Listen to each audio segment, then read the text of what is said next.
और इस रियासत से खेले कि हमारा गुनाह क्या है, हमें क्यों सजा दे रहे हो। हर स्टेप पे जब हम बताएंगे जुल्म का, बर्बरियत का, हैवानियत का, दहशतगर्दी तो बिल्कुल मामूली लफ्ज है। एक दास्तान है किस तरह डीएसपी से लेके जिले इंतजामिया तक, एटीएफ तक, एफसी तक, आपकी सिटिंग सोकार्ड गवर्नमेंट तक एक एक बंदा जो है वो आगाह भी है। और इसी वजह से हमारे बंदे जो है वो उस चेकी में अरकमाल है। खुदा के लिए सीएम साहब को बोल दो कि भाई वो सीटीडी को भिजवा दे, लेकिन कुछ नहीं हुआ। होना वही था जो स्क्रिप्ट लिखा गया था। हमारे शोधा इस कंटेनर में पड़े हुए हैं। हमने ये कहा है कि इस शोधा पे हम सौदाबाजी नहीं करेंगे, इसको हम बेचेंगे नहीं। द शुहदाओ पदेस्तरा और मिली गमेज़ा के नास्त द बलूचिस्तान नेशनल पार्टी कायद सरदार अख्तर जान मेंगल साहब दलतनास्त द मुख्तलिफ गुंदों पार्टियानों तंजीमों मसरानों और दलता पदे परलत की नास्त द क्वाटी और द मुजाफातों देर गैरतमनो नंग्यालयो पश्तनो बलोचानो और नूर महकूम अक़वामो तरटूल लमड़ाई खुज़े व सरदार अख्तर जान मेंगल साहब था दज़ड़ल ताला खुश आमदीद व्याम सीधे राले ज़मुश सरा पदे मिली गमेज़ा के खपल जान शामिल कई और सरा ज़द टूल गैरती उलुसुनो सिदल तनाश दी और दगा परलत शुरू सवई दे और तरनन उरज पूरी पर इंतहाई हिम्मत इस्तिकामत पश्तनी और बलोची गैरत दाल तनाश दी और दाया बाकायदा सरगंदा कला सिदा गमेज़ा खाली द नसीम न दा गमेज़ा खाली द ज़ियारत द पुलिस द शहदा द खानदानों न दा दलता द हर पश्तून दा हर बलोच दा हर महकूम कदर मुनाज़िज़ानो मोहतरम सरदार अख्तर मेंगल साहब सर, मैं युवनाल रेडियो, शायद आप इसके इस सानिये के बारे में जानते होंगे। ये एक ऐसा सानिया है कि इसकी बाकायदा स्क्रिप्ट लिखी गई है, ये बाकायदा रिटर्न स्क्रिप्ट दी गई, बाकायदा तौर पर रिटर्न शेप में अदाकारों को स्क्रिप्ट दी गई कि स्क्रिप्ट के मुताबिक ये जेनोसाइड इस जेनोसाइड पे अमल दरामद कर दो। किस तरह सरदार साहब कच्छ और सराय के दरमियान एक वाटर रिजर्वायर है, ये जो कैटा का वाटर सप्लाई स्कीम है, ये वहाँ पे कच्छ और उसके दरमियान सराय के दरमियान कच्छ बाजार पे जहाँ पे इप्सी का किला भी है, इप्सी की चौकियाँ भी है, उनकी नफरी भी है, उनकी पर्सनल भी है, उनके बिकतरबंद गाड़ियाँ भी खड़ी है। यहाँ से 3 किलोमीटर कोयटा की जानिब एक खुश्क, एक बेरन, एक डिजर्टेड लैंड में एक वाटर रिजर्वायर है सीमेंट का। वहाँ पे सिर्फ 2 लेवीज पुलिस एहलकारों को तैनात किया गया था, एक चौकीदार, 2 लेवीज जो रिसेंटली टर्न हुए थे पुलिस में, उनको वहाँ पे तैनात किया गया था। ये जो हमारे शुहदा हुए 6 जुलाई को, इससे 3 या 4 दिन पहले यहाँ पे टेररिस्ट अटैक हुआ। वहाँ पे मौजूद जो 2 पुलिस एहलकार थे, उन्होंने हिम्मत करके वहाँ से भाग निकलने में कामयाब हुए थे। और कच्छ थाना जब पहुँचे तो डीएसपी साहब आए थे, उनसे पूछा कि तुम लोग कैसे आए। उन्होंने कहा कि भाई हमारे ऊपर इस तरह अटैक हुआ, इस तरह हमने जान बचाई। तो उन्होंने कहा कि नहीं, तुम लोगों ने वहाँ पे बैठना था। तो वहाँ पे एक पुलिस भाई ने उसे बताया कि डीएसपी साहब, तुम्हारा मकसद ये है कि हम जिंदा कैसे पहुँचे, तुम्हारा मकसद ये है कि हमने अपने सीने जो है वो गोलियों से छली कैसे नहीं करवाए। मैं इस नौकरी पे लानत भेजता हूं। तुम हमारे मौत के पीछे हो। उसने इस्तीफा दिया, लेकिन एसडीएसपी ने बजाय इसके कि उनको दाद दे देते और टेररिस्ट के बारे में हुकूमत को आगाह करते या उनके खिलाफ फर्दर एक्शन ले लेते, उनका नजला उन मजलूमों पे गिरा और बाकायदा तौर पर क्या किया कि उनको डिसमिस किया गया। मोहतरम सरदार साहब, ये इस डीएसपी ने फिर क्या किया? स्क्रिप्ट के मुताबिक उसने 2 की बजाय 42 पुलिस एहलकारों को वहां पे जमा किया। ज़ियारत जो 2 तीसरों पे मुश्तमिल है, संजावी और ज़ियारत, संजावी से लेके ज़ियारत कच्छ तक चुन चुन के पुलिस एहलकारों को जमा किया और उनको उठा के उस टेकी में बंद किया गया।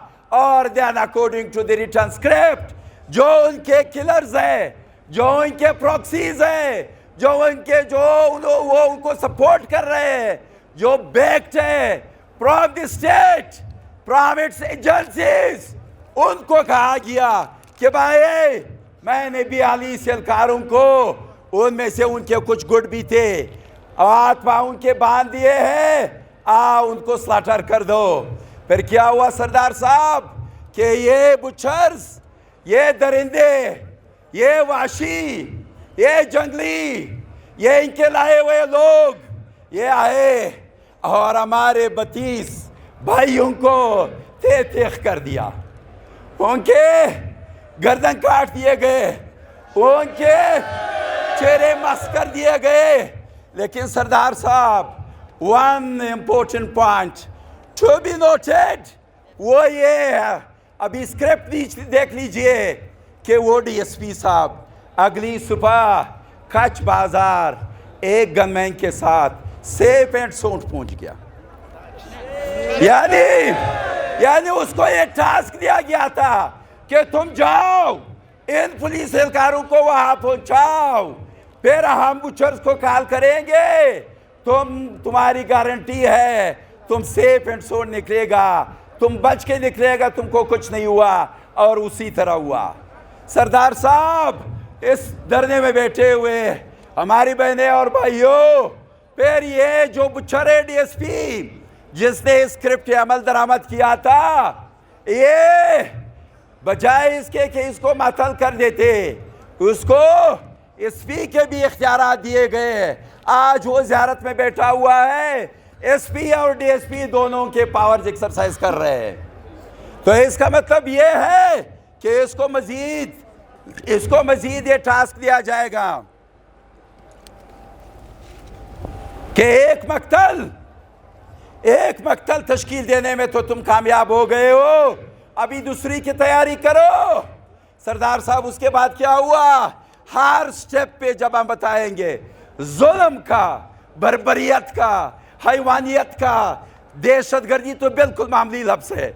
एक दास्तान है कि किस तरह डीएसपी से लेके ज़िली इंतज़ामिया तक, एटीएफ तक, एफसी तक, आपकी सिटिंग सोकार्ड गवर्नमेंट तक एक एक बंदा जो है वो आगाह भी है। और इसी वजह से उनको हमने जब टाइमली इन्फॉर्म किया गया ज़ियारतवाल साहब के ज़रिए, ज़ेरे के ज़रिए, और ये जो सैयद आमीन ने मेरे क्लास फेलो था उसको मैंने खुदा का वास्ता दिया, मैंने बोला इस तरह ऑपरेशन जारी है, हमारे बंदे जो है वो उस टेकी में अरगमाल है, खुदा के लिए सीएम साहब को बोल दो कि भाई वो सीटीडी को भिजवा दे, वो एफसी को भिजवा दे, हेलीकॉप्टर भिजवा दे, फोर्स भिजवा दे। लेकिन कुछ नहीं हुआ।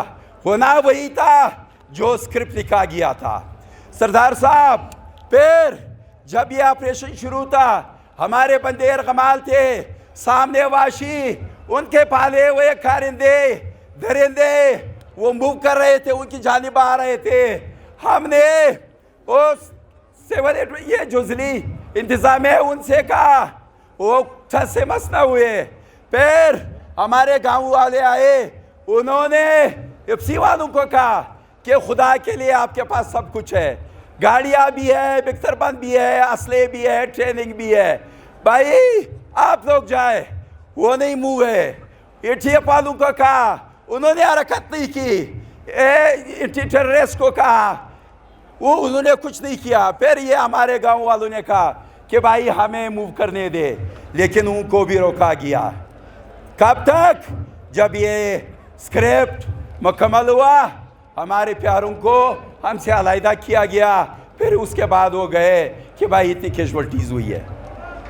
सरदार साहब और जुल्म की दास्तान के बाद, कत्ल व गारतगरी के बाद, देश जेनोसाइड के बाद क्या किया कि ये लाशें यहाँ पे पड़ी थी। ये ज़िली इंतज़ामिया, ज़ियारत का, क्वेटा का, पूरी सूबाई गवर्नमेंट, ये इन लोगों ने हमारे प्यारों की लाशें तक देने की कोशिश नहीं की। हमने प्राइवेट ज़राए से ये जो जंगली बैठे हुए थे उनके बारे में हमने मालूमात इकट्ठी की कि भाई किसके साथ इनका रब्ता है, कौन इसको सप्लाई करता है। फिर एक मुला मिला, उसने कहा कि भाई एक और बंदा है, उसके पास गए। फिर एक और बंदा, फिर इन लोगों ने शर्त रखा कि भाई इस तरह करते हैं, लोग दे दो 5 सफेद रीश मौलवी साहिबान, फिर हम आपकी लाशें उठा के लाएंगे। हमने बोला भाई ऑलरेडी आप लोगों ने हमारा कत्ल किया है, आप लोगों के साथ ताल्लुक है, आप लोग जाए। फिर इन प्राइवेट तरीकों से गाड़ियां हारे करके अपनी मदद आपके तहत हमने उनको भेजा, और रात को 11-12 बजे हम यहाँ नबाई पास पर अपने प्यारों की लाशों का इंतजार करते रहे। सरदार साहब फिर उसके बाद क्या हुआ कि इन लोगों ने वज़ीर-ए-आला से हमें बताया कि अपनी लाशें जो है वो खानसी से रिसीव करो, इधर इंतज़ार ना करो, जाओ उधर। फिर उसके बाद हमने जब मुज़ाहिमत की, फिर इन लोगों ने रास्ते ब्लॉक किए, फिर सिविल अस्पताल तक जाने नहीं दे रहे थे। फिर वहाँ से जब हम रवाना हुए यहाँ पे इन लोगों ने क्या किया, यहाँ पे बाकायदा पुलिस वाले आए, और यहाँ पे वेरी सॉरी टू से ये जो पिटाई वाले के लोग हैं, बसद एहतराम, इसका एक सिटेंगे मैंने, उसने इतना इवन नाजायज किया। पिटाई के गैरतमंद वर्कर है, उसका लीडर भी गैरतमंद है, वो असल इवन वज़ीर आज़म है, लेकिन यहाँ पे कि मैंने ये हमारा धरना सबूताज करने की कोशिश की। उसके बाद सरदार साहब हमने एक कमेटी बनाई, हमने अपने डिमांड्स दिए। ये डिमांड्स मैं आप सबके सामने रखना चाहता हूँ, सब सुन ले। हमने क्या डिमांड रखे हैं? हमने ये जो हमारे शुहदा है, मेरी वालदा अभी भी कोमा में है, बाकी के जो वो है उनकी भी यही हालत है। हमारे शुहदा इस कंटेनर में पड़े हुए हैं। हमने ये कहा है कि इस शुहदा पे हम सौदाबाजी नहीं करेंगे, इसको हम बेचेंगे नहीं। 12 राब्ता किया गया, मैंने बोला मैं इस राब्ते पे लानत बेचता हूँ, मैं किसी के साथ अकेला नहीं मिलूंगा। हमने डिमांड्स बनाए, आपको दे दिए हैं, आप इस पे अमल दरामद निकाल के दिखाए, हम इस दर्जे को ख़त्म करने के लिए तैयार है। मुझे सरदार साहब आप कहने से पहले कमिश्नर क्वेटा ने फ़ोन किया कि यहाँ पे सरदार साहब आ रहे हैं, मैं सरदार साहब आ रहे हैं, ये तो सियासी रंग देंगे। मैंने बोला सरदार साहब हमारे मोहतरम है, मोस्ट वेलकम, मोस्ट वेलकम। यहाँ पे बंदे खड़े थे, वो सब गवाह है। उन्होंने कहा कि महमूद खान अचकज़ई साहब आएंगे, मैंने बोला हमारा बुजुर्ग है, हमारा लीडर है, मोस्ट वेलकम। उन्होंने कहा खुशहाल खान आएंगे, मैंने बोला मोस्ट वेलकम। उन्होंने कहा कि आप इसको सियासी, मैंने बोला मैं इसको सियासी रंग नहीं दे रहा हूँ, आप हमारी डिमांड्स पे अमल दरामद करवाए, हम अभी भी ये सेक्शन उठाने के लिए तैयार है। वो क्या है हमारे मुतालबात, सब सुन ले। पॉइंट नंबर 1 शुभराग, पॉइंट नंबर 1 के जिस तरीके से आपने हमारे प्यारों का कत्लेआम किया, उसकी जुडिशल इंक्वायरी चाहिए। जो सिटिंग जज है बलूचिस्तान हाई कोर्ट का या सुप्रीम कोर्ट का, और उसमें हम बाकायदा ये भी कहते हैं कि वो इंक्वायरी 2 महीनों का टाइम है उनके लिए, कि 2 महीनों में उसका रिजल्ट जो है वो आना चाहिए। और इसमें मुलविस जितने भी एक्टर्स हैं उन तमाम को कौम के सामने लाया जाए और उनको सजा दी जाए। पॉइंट नंबर 2 कि आपके लाए हुए प्रॉक्सीज, ये वाशी, ये कत्ल व गारतगरी में मुलविस ये दरिंदे, उनको काल करो, हमारे इलाकों से उसको निकाल दो। पॉइंट नंबर 3 KFC जब से आई है इन्होंने अपना मांग को तबाह बर्बाद कर दिया है, इनको हमारे इलाकों से निकाल दो। पॉइंट नंबर 4 कि हमारे जो लेवीज थे उसको दोबारा बहाल कर दो, उनको असला दो, उनको ट्रेनिंग दे दो, उनको जदीद आलात से लेस कर दो। ये हमने डिमांड रखे हैं सरदार साहब, और ये डिमांड ये हमारी नहीं है, ये इस कौम के लिए है, ये बलोचों के लिए है, ये पश्तूनों के लिए है, ये हज़ारों के लिए है, ये उन तमाम महकूम अक़वाम के लिए है जिनके जेनोसाइड, जिनकी नस्ल कुशी इस रियासत ने रवा रखी है। हम कहते हैं कि हमारी लाशें अगर 1 साल तक यहाँ उनको रखना पड़ा, हम इसको यहाँ पे रखेंगे। अगर ऐसे ये जो अक़वाम की जेनोसाइड है ये रोकती है तो हमारी लाशें यहाँ पे पड़ी रहेंगी, कोई मसला नहीं है। आखिर में मैं सरदार अख्तर मेंगल साहब का, अपनी बहनों का, आप तमाम का शुक्रिया अदा करता हूँ और साथ एक रिक्वेस्ट करता हूँ कि सरदार अख्तर मेंगल साहब आपको सलूट है, आपको सलूट है। और इसी तरह मैं रिक्वेस्ट करूँगा महमूद खान अचकज़ई साहब से कि वो भी आ जाए, खुशहाल खान काकड़ साहब से कि वो भी इसी वतन से ताल्लुक़ रखते हैं, वो भी आ जाए। मौलाना फजल रहमान साहब आप भी हमारे चीज़ से कामयाब हुए हैं, आप भी आ जाए। हम पे क्या क़यामत जो है वो गुजर रही है, आप भी प्लीज़ आ जाए। और जितने भी ह्यूमैनिटेरियन ऑर्गेनाइजेशंस हैं और बशर दोस्त ऑर्गेनाइजेशंस हैं, तमाम लोगों से रिक्वेस्ट करता हूँ कि आए, हमारे साथ जो जुल्म हुआ है, जो बर्बरियत हुई है, जो हैवानियत हम पे तारी की गई है, उसको अपनी नज़रों से देख लीजिए और इस रियासत से खेले कि हमारा गुनाह क्या है, हमें क्यों सज़ा दे रहे हो। Thank you so much.